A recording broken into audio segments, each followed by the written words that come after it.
हाय, hello, नमस्कार. मी वैष्णवी. स्वागत आहे तुम्हा सर्वांचं मराठी फूड्समध्ये. आज आपण बघणार आहोत एकदम साध्या, सोप्या पद्धतीने मेथीची भाजी कशी बनवायची. चला तर मग रेसिपीला सुरुवात करूया.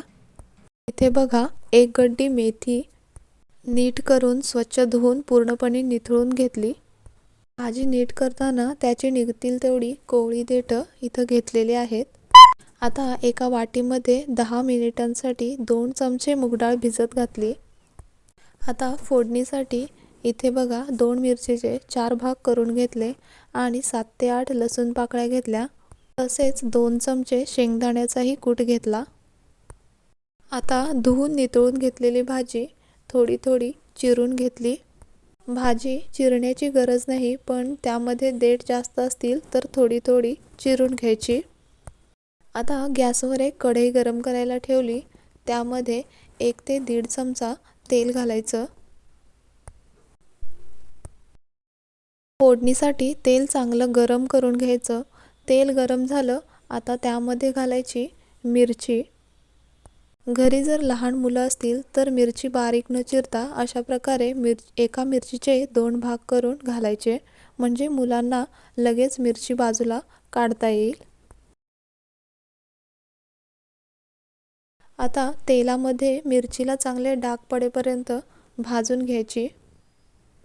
मिरची भाजून झाली, आता यामध्ये घालायची लसूण.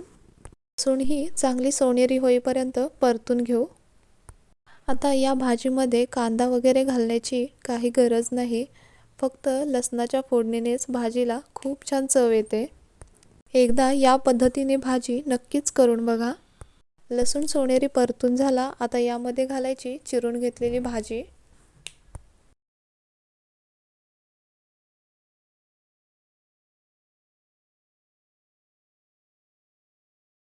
आता भाजी बसेपर्यंत तेलामध्ये थोडा वेळ परतून घ्यायची. आता कोणत्याही भाजीमध्ये मीठ घालण्यासाठी अजिबात गडबड करायची नाही. भाजी तेलामध्ये चांगली परतून घ्यायची, थोडी बसू द्यायची आणि मग लागेल तेवढंच भाजीच्या अंदाजाने त्यामध्ये मीठ घालायचं.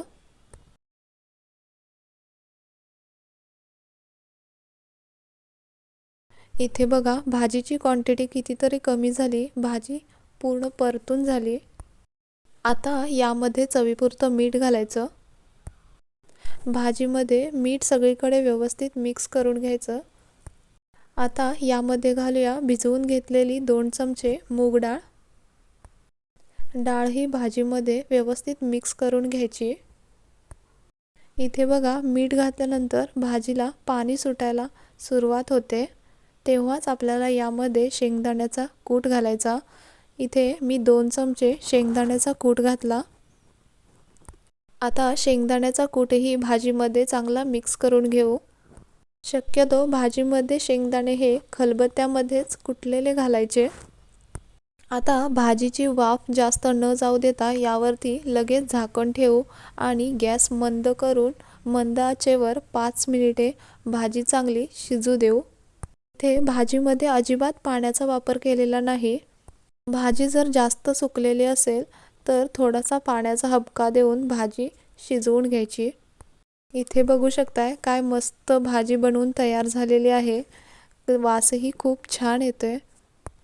चला तर मग गरम गरम भाकरीसोबत गरम गरम भाजी टेस्ट करा आणि कशी वाटली कमेंटमध्ये कळवा. आणि जाता जाता चॅनलला लाईक, शेअर, सबस्क्राईब करायला मात्र विसरू नका. पुन्हा भेटूयात अशाच एका नवीन साध्या सोप्या रेसिपीसोबत. तोपर्यंत धन्यवाद.